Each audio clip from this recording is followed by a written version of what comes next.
Hey and welcome to the tutorial. Today I will show you how to create this Musical.ly logo inside Microsoft PowerPoint. And I know I'm a little bit late to the party since the logo is obsolete by now, but I still like the shape, so let's try to do it. The left one is an image, the right one is the logo created inside Microsoft PowerPoint. So let's get started. I will start in the blank presentation. I already have this logo in here. I will select Format, Color drop down, and I will set this light gray preset just so it's a little bit faded. And usually when you create such a shape in the other applications like Illustrator or Inkscape or whatever else, you just draw the line like this, and then you set the round corners, increase the height, increase the width of the line, and that's it. That's how you get this shape. But there's nothing like this in PowerPoint or Word. You cannot convert lines to fills, or you cannot set the roundness of the corners, so you have to do it in a different way. You have to sometime think outside of the box, and that's actually the case in here. So we will use a symbol which is actually the arrow. So we will insert a shape arrow U-turn, and the nice thing about this shape is when you draw it, you see there are like 1, 2, 3, 4, 5 different orange handles, which means that you can adjust the shape as much as you want. So this handle on the top, it sets the roundness of the shape. The shape on the left, it sets the width of the line. This one sets the it sets the like the aspect ratio between the line and the size of the arrow. This one sets the arrow size, and this one sets the right side size or length of the right shape. Okay, so kind of a lot of things to solve or set, but let's focus on at least a few of them. So the roundness should be as much as we want it to be, and the arrow should be as small as it should be. But before we do that, before we set it like this, we want to make sure that the line width is actually same as the width of the arrow itself. So I will make the arrow pretty big, and I will set the line width to very big like this. Then we can set the overall width of the line just dragging this handle, and if I set the arrow to be as small as it could be, you immediately see we kind of get rid of the arrow itself. You know, it's not that needed because we can still subtract an arrow shape from this one, but it's kind of a nice thing to have because now we can focus on the shape itself. So what I will do, I will set the shape fill to be a little bit transparent like this. Then I will move it over this shape and kind of resize it to match the top part of the shape like this. Maybe make it a little bit smaller and align it as much as we can. Now for the inner part, we've already showed that we can use this handle to set the width of the line, but we don't want to set the the arrow as well. So what I will do is I will use this one. Okay, setting the arrow.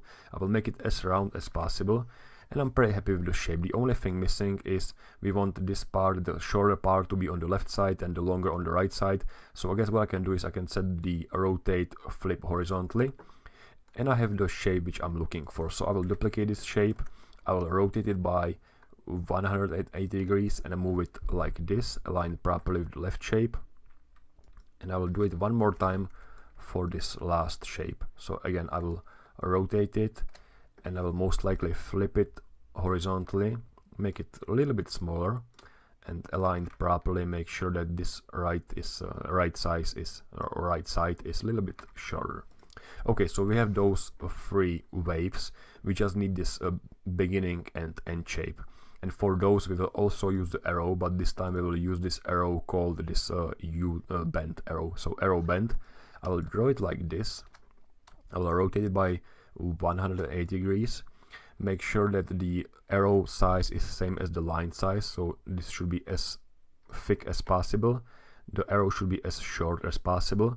I will increase the transparency a little bit and try to align it with the shape like this. Okay, this seems about right. I will make it a little bit less curved and set the line width using this handle. I probably need to zoom in a little bit more just so I can see if the line width is right. Okay, like this. Okay, and I'm pretty happy with the shape, so I will just copy paste it one more time, or just simply drag it with the Ctrl and Shift key being pressed to the right side, and I will rotate it by 180 degrees like this. And I want to set the line but seems like it would be kind of hard. So maybe instead of just me trying to, you know, play with all those handles, I can simply insert a new rectangle which I will subtract from this shape. So I will select those two shapes, select merge shapes, subtract, and I don't need to care about those handles anymore. I will select all 5 shapes and select format merge shapes union, which will give me just one continuous shape. So the only missing part is just this circle. I will insert a new shape being the oval, draw it with the shift key being pressed just so it's a circle instead, position it properly over the original logo, zoom out, show the selection pane, move it below the original, the middle shape, select both of them, move them to the right side, move the image to the left side, reset the colors, and right click, select the format shape. For the background, set the line to no line and fill, sample the color using the eyedropper tool from the left logo.